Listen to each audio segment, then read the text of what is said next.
थोड़ा भाव बदल करके सब ब्रजवासियों के बीच में आके बोले, ठीक है भैया, तुम सबरे ब्रजवासी बड़े मतलबी हो। जब राक्षस आ जाए, जब कालिया नाग आ जाए, जब इंद्र वर्षा कर दे तो कन्हैया कन्हैया कहते सबरे डोरेंगे। लेकिन आज एक राजा हमको सम्मान देना चाह रहे हो, तो तुम सब चाहो नहीं हो कि हमें सम्मान मिले। इस बात को सुन के सब ब्रजवासी मौन हो गए। ठाकुर जी ने पत्थर रख के ये बात कही।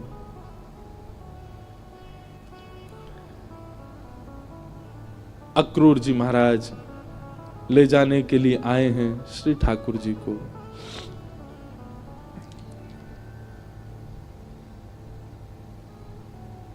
गोपियां, गोप ग्वाल, ब्रज के सब ब्रजवासी मन ही मन विचार कर रहे हैं और विधाता से प्रार्थना कर रहे हैं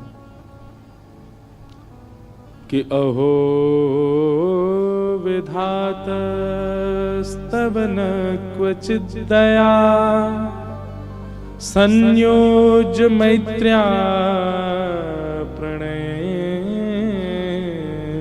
देहिना।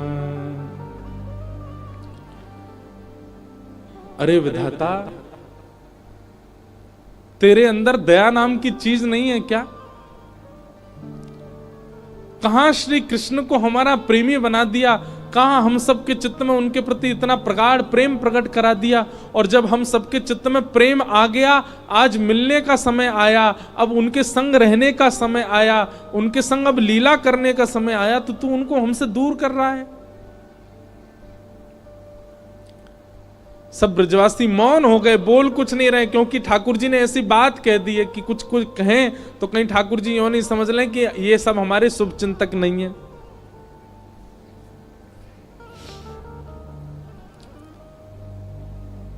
सब ब्रजवासी आज अपने घर नहीं गए, नंद भवन के द्वार पर बैठे हैं और पूरी रात सब सूर्य नारायण से प्रार्थना कर रहे हैं, हे सूर्य नारायण, आप कल उदित मत होना, क्योंकि आपके उदित होते ही लाला हमें छोड़ के चलो जाएगा। रात में यशोदा मैया श्री ठाकुर जी को अंग से लगा करके सो रही है, लिपट के सोते हैं मैया से। मैया को तो थोड़ी घबराहट हो रही है कि मेरो लाला 2 दिन के काजे मथुरा जा रहा है, पर ठाकुर जी के हृदय में तो इतनी वेदना है, इतनी वेदना है। बार बार मैया के वक्ष में अपना मुख रख देते हैं और बार बार मैया के तन की सुगंधी को ठाकुर जी भीतर लेते हैं, रोने लग जाते हैं, नेत्रों से अत्यंत आंसू गिरते हैं कि अब ये सुगंधी मुझे कभी नहीं आएगी। अब मुझको नींद कैसे आवेगी मैया से लिपटे बगैर? मैं कैसे बताऊं मैया को कि मैं छल कर रहा हूं इनके संग, अब मैं चलो जाऊंगा। मैया के एक एक अंग का स्पर्श ठाकुर जी अपनी स्मृति में ले रहे हैं। मैया के हाथ कैसे, मैया को वक्ष कैसे, मैया को मुख कैसे, मैया को पेट कैसे, मैया के चरण कैसे, ताकि जब जब याद आवेगी मथुरा जावे के बाद तब तब अपने हाथन को स्पर्श करके स्मरण कर ले करूंगा।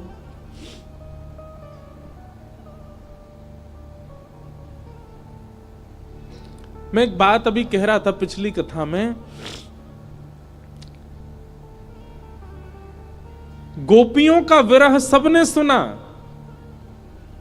ब्रजवासियों का विरह सबने सुना, वृंदावन का विरह सबने सुना, हमारी किशोरी जी का विरह भी सबने सुना, पर श्री कृष्ण का विरह किसी ने नहीं सुना। गोपियां वेदना में हैं, ब्रजवासी वेदना में हैं, वृंदावन वेदना में हैं, सब सखियां वेदना में हैं, श्री जी भी वेदना में हैं, पर किसी ने यह विचार क्यों नहीं किया कि कृष्ण भी तो वेदना में है? और मैं व्यास मंच पर बैठ करके कह दूं, संत जनों के सानिध्य में मेरे मुख से निकल रही है ये बात, ब्रजवासी, ब्रज गोपिकाएं, वृंदावन आदि आदि जितने भी विरह हैं, इन सब का विरह एक पडले में रख दो और श्री कृष्ण का ब्रज के प्रति विरह एक पडला में रख दो। कृष्ण का विरह भारी है, पर क्योंकि वे पुरुष हैं इसलिए उनका विरह छुपा हुआ है।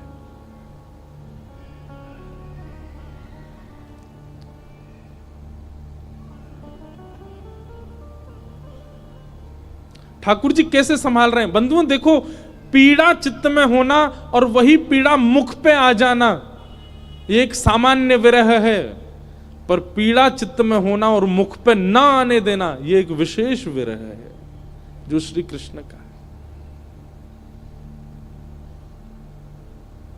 द्वारिका लीला में श्री ठाकुर जी नित्य एक ही करवट से सोते हैं। एक दिन रुक्मणी जी ने कहा कि नाथ आप करवट क्यों नहीं लेते, मैंने बहुत दिनों से देखा है आप एक ही करवट से सोते हो, आप रात में जिस तरफ मुख करके सोते सुबह भी वहीं पाते हो, कोई पीड़ा है, आप कभी सीधे नहीं होते, कभी उस तरफ मुख नहीं करते, क्यों?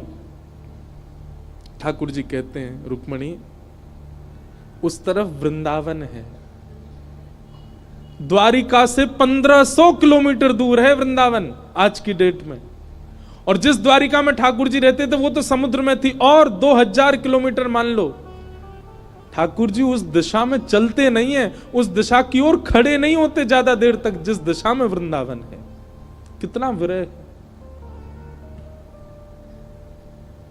कितनी याद आती है ठाकुर जी को वृंदावन की। द्वारिका में उन सब दिशाओं में पर्दे पड़े हैं जिन दिशा में वृंदावन है। ठाकुर जी नहीं जाते, सह लेते हैं। आज सुबह सुबह ठाकुर जी यशोदा मैया से पहले उठ गए और उठ के स्वयं ही स्नान कर लिया। क्यों? क्योंकि अब मैया के ज्यादा स्नेह को मैं आस्वादन करूंगा तो मैं जा नहीं पाऊंगा। मैया उठी, आज आश्चर्यचकित है गई, बोले लाला तू नहा लियो? ठाकुर जी बोले हाँ मैया। तेने अपने आप श्रृंगार कियो? अपनो श्रृंगार नहीं किया, ठाकुर जी ने केवल एक तिलक धारण किया है, एक माला पहनी है बस, और आज ज्यादा विशिष्ट श्रृंगार में नहीं है। बोले मैया मैं जल्दी जल्दी मथुरा जाऊंगा तो फिर जल्दी जल्दी आऊंगा ना, या हमारे मोह लगी, तू तो सो रही है तो सोंदा हूं मैं, जल्दी नहा लियो मैया।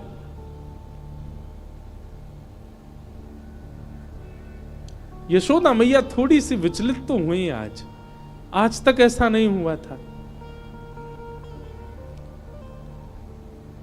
ठाकुर जी ने मन में विचार किया, अक्रूर जी से जाके कहा अभी ब्रह्म मुहूर्त है, सुबह की बेला है, सब ब्रजवासी अभी सो रहे होंगे, मैया यशोदा नंद बाबा उठ जाएं, केवल इनको प्रणाम करके हम चलें मथुरा की ओर। अक्रूर जी महाराज बोले जी भगवान।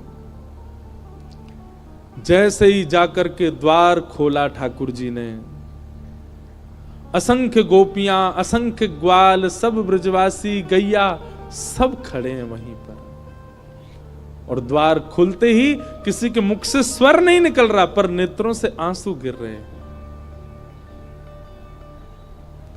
ठाकुर जी कह रहे हैं अरे तुम सबरे सोए ना, तुम सब गए ना, अरे भैया इतना उदास काय को है रहे हो, इतना रुदन काय को कर रहे हो, मैं आ जाऊंगा ना, परसों आ जाऊंगा ना, मैं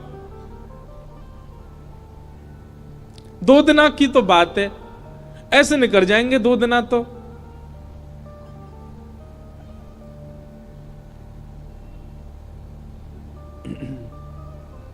देखे बिन कान्हा जब मन नाही माना,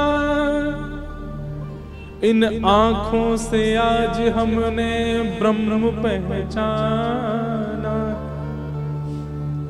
कृष्ण चरण कमलों में मन को लगाना,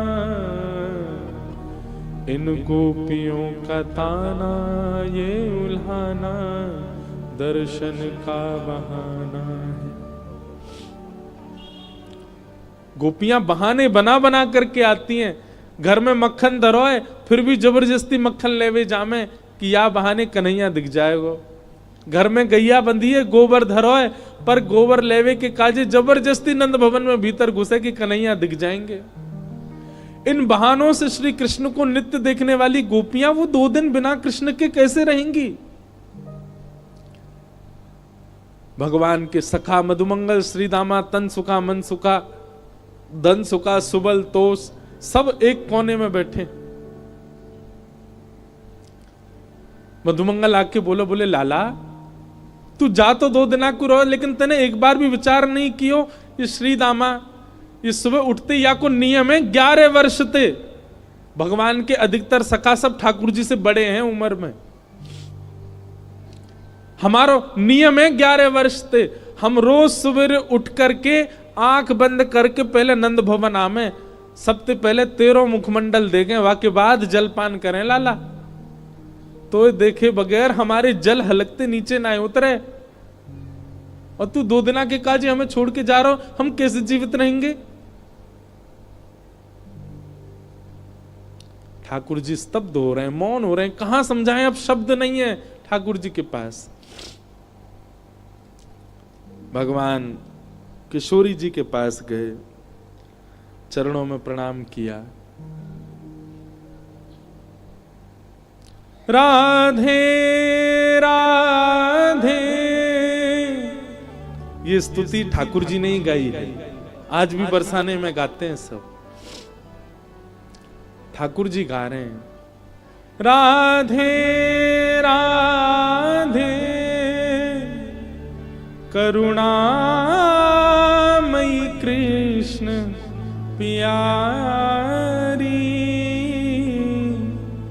मेरी सुधली जो श्री वृषभानु दुलारी, मेरी सुधली जो श्री वृषभानु दुलारी। हे श्यामा जी, आप तो सब जाने, इस विश्व के कल्याण के लिए, उद्धार के लिए मेरो ब्रज से जानो कितनो जरूरी है। आप तो सब जाने श्यामा जी, मुझको आज्ञा दो। हे मनोहारिणी रासेश्वरी रस रूपा, हे रासेश्वरी रस रूपा, ब्रज विलासिनी ब्रज भामिनी ब्रज की भूपा, ओ ब्रज विलासिनी ब्रज वासन ब्रज की भूपा, ललिता सहचरी सर्वज्ञ स्वरूपा, ललितादिक सहचरी सर्वज्ञ स्वरूपा, मेरी सुधली जो श्री वृषभानु दुलारी, ओ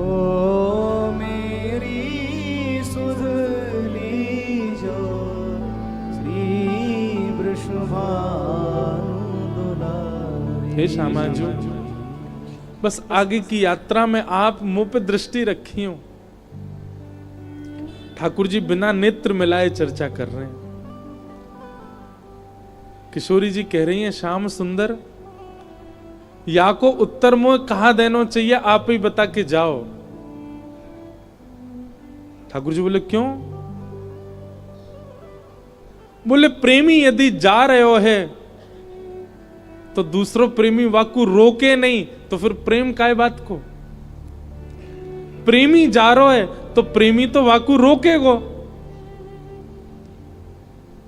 लेकिन आप शुभ कार्य के लिए जा रहे हो, मानव कल्याण के लिए जा रहे हो, और शुभ कार्य में यदि कोई जा रहा हो तो उसको टोकना नहीं चाहिए।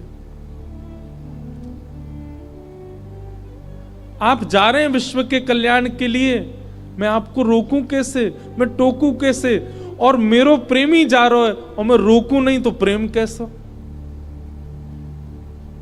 मुझे कहा करना चाहिए श्याम सुंदर, आप बता के जाओ। आपको आज्ञा दे दूं तो फिर मैं प्रेमी कैसी, जो अपने प्रेमी को दूर जावे की आज्ञा दे रही हूं? मैं टोक दूं, रोक दूं तो शुभ कार्य में टोक लग जाएगी, और मैं कछु ना कहूं तो प्रेमी जा रहा और मैं कछु ना कहूं तो फिर प्रेम कैसे हो? मैं कहां कहूं, मुझे कहां उत्तर देना चाहिए? हे श्याम सुंदर बता के जाओ। ठाकुर जी कुछ नहीं बोले, बस चरणों की ओर देखते रहे किशोरी जी की, और रथ में विराजमान हो गए। निर्वाक हैं, निरुत्तर हैं, निरशब्द हैं। रथ जैसे ही आगे बढ़न लगो, सब ब्रजवासियों के नेत्र सजल हो गए। नेक दूर गयो। यहां अक्रूर जी ने इतनी देर में यशोदा मैया को सब सच बता दिया था। मैया, जे तुम्हारो लाला ना है, जे देवकी को लाला है। कंस से रक्षा के लिए 11 वर्ष पूर्व वसुदेव जी इस बालक को लेकर के आपके पास आ गए थे और आपकी बालिका ले जाकर के कंस को दी थी, जो कि अष्टभुजी देवी बन गई थी। अब जे लाला अपनी जन्मदात्री मैया के पास जा रहा हो, मैया है सके कि अब लौट के नहीं आवे। आप कृपा करो। अक्रूर जी को नहीं बताना चाहिए था यशोदा मैया को, पर उन्होंने बता दिया। मैया को तो रक्त ठंडो पड़ गयो, पैर के नीचे से जमीन खिसक गई।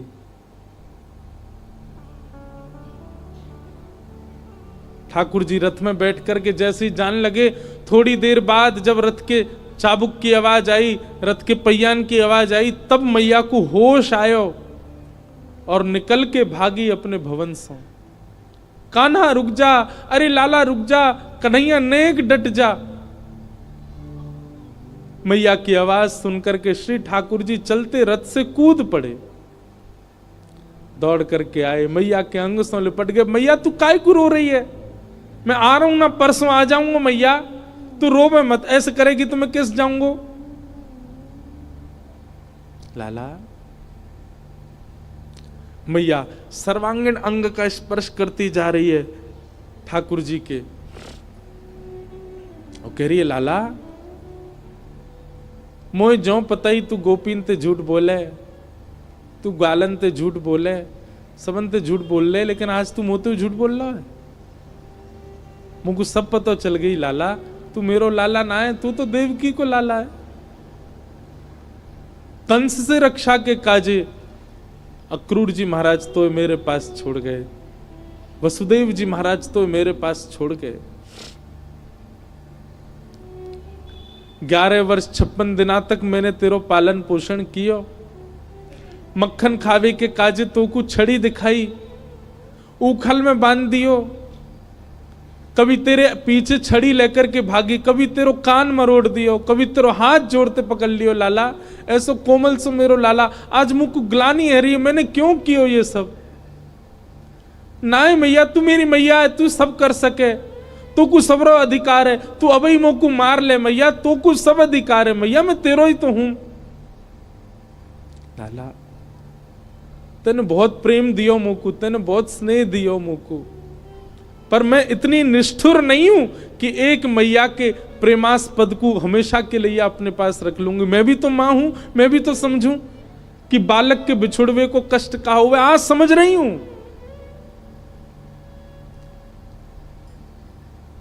मैंने तो फिर भी तेरो संपूर्ण बालपन देखो, पर जाने तो जन्म दियो वह देवकी मैया ने तो पूरा जीवन कारागृह में निकाल दियो।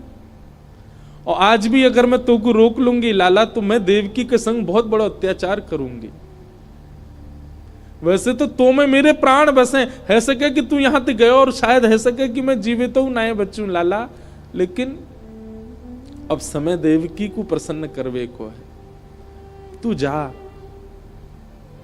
मुझको एक वचन दे के जा लाला, तू देवकी को नहीं बताइयो मैंने तेरो हाथ पकड़ो, कान मरोड़े, तो को उखलते बांधो, और दूसरो वचन दे के जा लाला। कहा तो को जब भी खबर पड़े कि यशोदा मरणासन अवस्था में है, वह समय आ जाइयो मेरे पास, तो को निहार लूंगी, तो को देख लूंगी लाला, तो चैन से प्राण चले जाएंगे मेरे।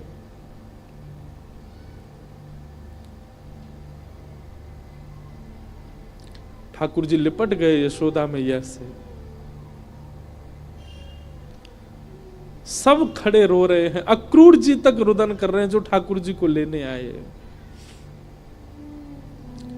ठाकुर जी बोले मैया तू ब्रजवासी ने मत बताइयो ये बात, ये सब प्राण त्याग देंगे अपने, इन्हें तू यहीं रहने दियो कि मैं परसों आ जाऊंगा। और मैया तू अपना ध्यान रखियो, मैं आ जाऊंगा जल्दी। चरणों में प्रणाम करके जैसे श्री कृष्ण मुड़े हैं रथ की ओर, यशोदा जी मूर्छित हो गए। ठाकुर जी ने गोद में भर लिया, सब ब्रजवासियों से कहा मैया को संभालो। सब ब्रजवासी संभालने लगे। बार बार ठाकुर जी मन में विचार करें मैं नहीं जाऊं, पर ब्रह्मांड दिखाई देवे, त्रिलोकी दिखाई देवे, द्वारिका दिखाई देवे, जीव उद्धार दिखाई देवे, हम मानवन को कल्याण दिखाई देवे, गीता को उपदेश दिखाई देवे, महाभारत को युद्ध दिखाई देवे, अर्जुन पे कृपा दिखाई देवे।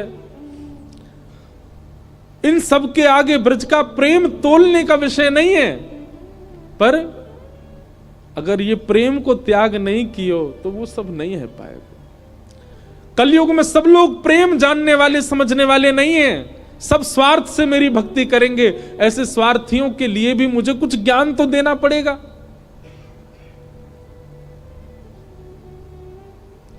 बंधु हमारे ब्रज के ब्रजवासी पता है क्या कहते हैं?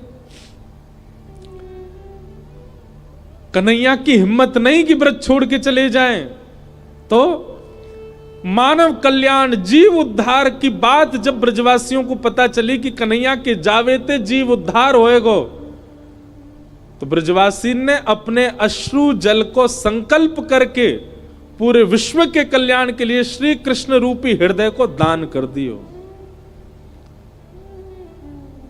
जैसे दान किया जाए अपनी बहुमूल्य वस्तु को, ऐसी ब्रजवासी ने अपने अश्रु जल को हाथ में लेकर के पूरे विश्व के कल्याण के लिए कि जाओ पूरा विश्व अपना कल्याण कर लो, इनकी वाणी सुन के, इनकी लीला सुन के, इनके वचन सुन करके सब लोग तृप्त है जाओ, वैकुंठ और स्वर्ग के गामी बन जाओ। वैसे तो हमारे प्राण बसे इनमें, पर इनके जावे से यदि सबको कल्याण है जाए तो हम सब इनको भेज नहीं रहे हैं, इनको दान कर रहे हैं आप सबन के उद्धार के लिए। ब्रजवासियों ने दान किया है श्री कृष्ण का विश्व को, नहीं तो कृष्ण हिल नहीं सकते वृंदावन से बिना ब्रजवासियों की इच्छा से।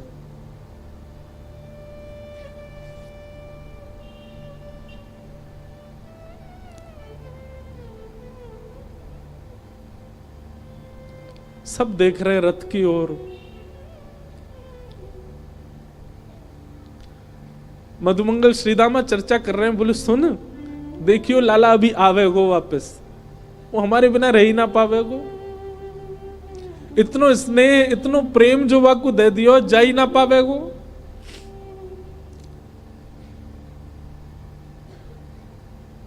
मधुमंगल बोलो श्रीदामा पर ये जा रो है, ये आना रो लौट के। आज हमें लाला पे संशय ना है रो, हमें अपने प्रेम पे संशय है रो कि क्यों ना आ रो जी लौट के। रथ दिखता रहा खड़े रहे, ध्वजा दिखती रही खड़े रहे, और जैसे ही रथ दिखना बंद हुआ, ध्वजा दिखनी बंद हुई, नहीं आए ठाकुर जी लौट के। असंख्य ब्रजवासी वहीं मूर्छित हो गए ठाकुर जी को बिना देखे। नंद बाबा बोले अरे मधुमंगल श्रीदामा, ए भैया ये कहा कर रहे हो, देख परसों आ जाएगा लाला, देख सब मूर्छित है गए, जल्दी जा संभालो। सब ब्रजवासी इनको लगायो, कोई जल लेके आ रहा हो, कोई जल पान करा रहा है, गोपीन को ले करके घर की ओर भाग रहे हैं। ऐसी विरह वेदना सबके चित्त में है रही है। अरे केवल मानवों की बात नहीं है, गौशाला में बंदी 9 लाख से अधिक गैया, वो उनके बछड़ा भी दूध नहीं पी रहे हैं आज, उनकी बछिया भी आज दूध नहीं पी रही है। सब केवल अपने कान उठा के श्री कृष्ण को खोज रहे हैं। बंधुओं, एक बात कहूं आपसे, लिख लीजिएगा। बद्रीनाथ आपको मुक्ति दे सकता है, जगन्नाथ आपको महाप्रसाद देंगे, द्वारिका आपको सुख देगा, रामेश्वरम आपको पुण्य देगा, वृंदावन केवल विरह दे सकता है। केवल विरह है वृंदावन के पास, केवल प्रेम है वृंदावन के पास। पुण्य की कामना से वृंदावन मत जाओ, वैकुंठ की प्राप्ति की कामना से वृंदावन मत जाओ। वृंदावन केवल विरह समेटे हुए है अपने अंदर।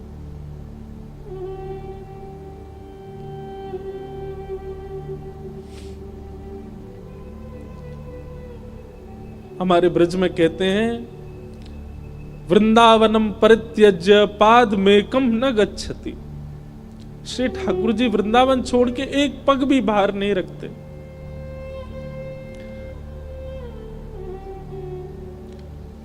तन गया है ठाकुर जी का द्वारिका मथुरा, आत्मा तो आज भी वृंदावन में ही है, प्राण तो अभी भी वृंदावन में ही है श्री ठाकुर जी के। वो कभी नहीं जा सकते वृंदावन छोड़ करके। क्यों ब्रजवासियों के प्राण नहीं निकल गए कृष्ण विरह में? क्योंकि अब स्थूल रूप से भले ही कृष्ण नहीं दिख रहे हैं, सबके अंतस्थ में श्री कृष्ण बैठ गए हैं। गोपियां नेत्र बंद करके अपने अंतस्थ में ही अनुभव कर रही हैं। ऐसा लगता है कृष्ण छू रहे हैं, पर आंख खोल के देखती हैं तो है नहीं। ये अनुभव ब्रजवासियों को जीवित रखता है। प्रत्यक्ष में वो स्थिति नहीं है।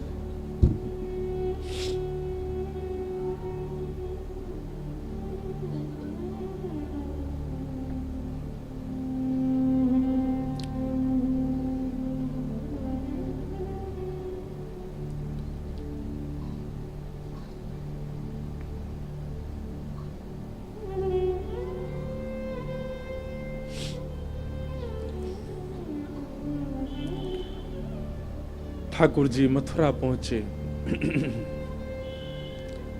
मथुरा आकर के श्री ठाकुर जी ने कुबला पीड़ हाथी का वध किया। अब ठाकुर जी की लीला में आपको ऐश्वर्य ज्यादा दिखेगा, क्योंकि प्रेमी श्री कृष्ण तो वृंदावन ही रह गए। ऐसा भी कहूं कि ठाकुर जी का स्वभाव वृंदावन में रह गया, अब प्रभाव आगे आ रहा है।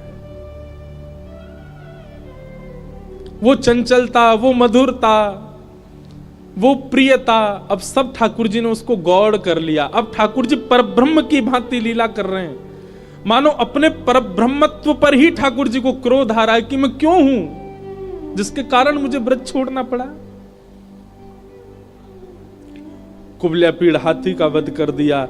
जितने मल्ल थे कंस के कंस के रणभूमि में, सबको मार दिया ठाकुर जी ने।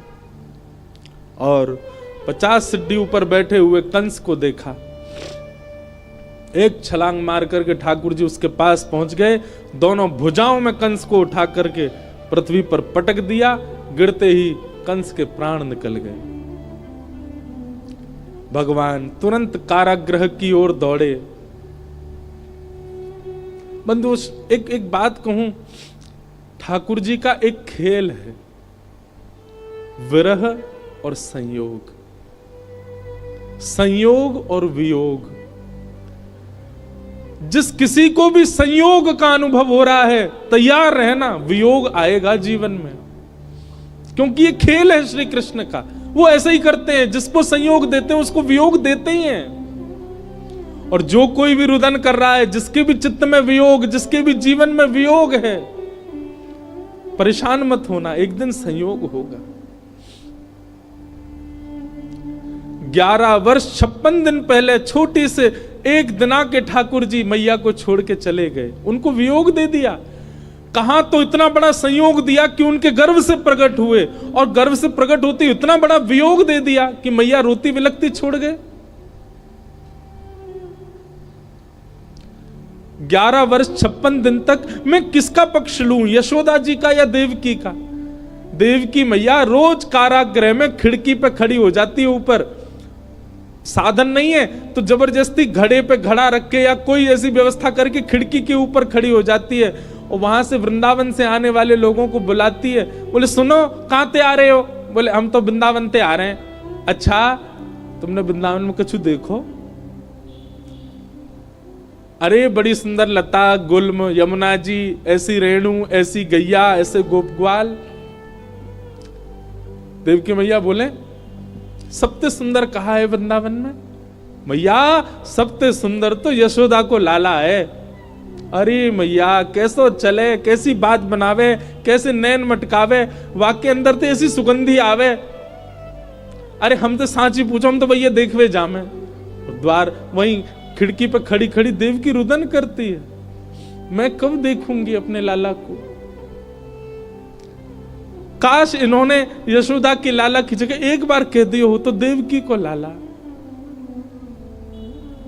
उनका विरह कम नहीं है। 11 वर्ष 56 दिन कहां ब्रजमंडल में इतना आनंद, इतना सुख, इतने उत्साह। कई लोग मुझे बोलते हैं ठाकुर जी क्यों, कितना बुरा किया ठाकुर जी ने ब्रजवासियों के साथ।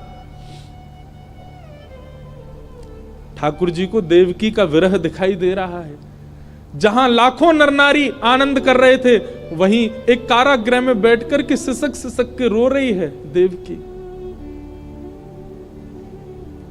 पता चला जब देवकी को कि मेरे लाला ने गिरिराज जी उठाए हैं, 7 दिन तक अन्न जल नहीं पाया, केवल जल पी करके व्रत कर रही है कि मेरे लाला स्वस्थ रहे, मेरे लाला को कोई पीड़ा नहीं हो। जैसी पता चलती कोई राक्षस वृंदावन चलो गयो है, देवकी मैया उसी समय तप में बैठ जाती। हे विधाता आप जैसे कहेंगे वैसे जीवन जीऊंगी, पूरी युवावस्था मैंने जेल में निकाल दी, बस मेरे लाला को स्वस्थ रखी हूं, प्रसन्न रखी। आज 11 वर्ष 56 दिन बाद उस कारागृह में चंदन की सुगंधी आ रही है। उस कारागृह की ओर एक प्रकाश आ रहा है। जैसे देवकी मैया ने कारागृह के द्वार से झांक करके देखा, श्याम वर्ण है, मधुर कटाक्ष नेत्र हैं, अद्भुत अधरामृत है, घुंघराले केश हैं, सुंदर पटका डाले हैं श्री ठाकुर जी, त्रिभंग लली श्याम सुंदर, टेढ़ी सी चाल चलते भय आ रहे हैं मैया की ओर। जैसे ही मैया ने देखा, देखते ही मैया तो न्योछावर हो गई लाला पे। मेरो कन्हैया आ गयो, मेरो लाला आ गयो। जेल के भीतर ही नृत्य करने लगी। ठाकुर जी दौड़े मैया के पास, ताला खोल के भीतर प्रवेश किया, मैया ने अपने अंक में भर लिया। 2 बार मूर्छित हो गई देवकी ठाकुर जी को अंक में भर के। ठाकुर जी ने बहुत स्नेह किया। मैया ने लाला को हाथ पकड़ लिया और पकड़ करके बोली, लाला अब तू नहीं जाएगो मुझे छोड़ के, कहीं नहीं जाएगो, कभी नहीं जाएगो, वचन दे मुझको, नहीं तो प्राण त्याग दूंगी। ठाकुर जी के चित्त में यशोदा का भी स्मरण होता है। देवकी मैया, मैया मैं तो वचन दे रहा हूं, अब नहीं जाऊंगा, अब तेरे पास आ गया, तेरे पास ही रहूंगा मैं। श्री कृष्ण का विरह कौन सुनाता है? श्री कृष्ण का विरह कौन गाता है?